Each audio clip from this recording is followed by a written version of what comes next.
ఉంటే తప్పేమున్నది? జాతీయవాదం అనేది మన అజెండా ఉండొద్దా? నేను మిమ్మల్ని అడుగుతున్న ప్రజల్ని, నాకు చెప్పుర్రి. మళ్ళీ ప్రియాంక వాద్రా గారు అనేది కరెక్టా రాంగా? బీజేపీ కూడా ఏం మాట్లాడతారు పక్కకు చూద్దాం.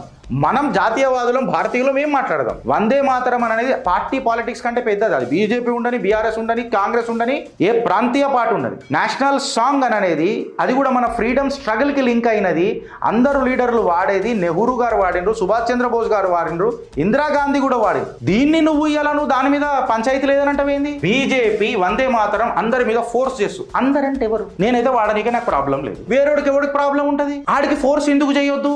జాతీయవాదం అనేది ఎందుకు ఉండొద్దు? అది మనసుల నుంచే రావాలంటే మన భారతదేశంలో ఉండొద్దు. భారతీయులు అన్నప్పుడు భారతీయుల లెక్క ఉండాలి. హిందూ, ముస్లిం, సిక్, ఇసాయి ఎక్సెట్రా ఎక్సెట్రా అని ఉండొద్దు. మోడీ గారు దీనికి ఏమంటారంటే ఆజాద్ హింద్ ఫౌజ్ వందే మాతరంని యాక్సెప్ట్ చేసిండ్రు.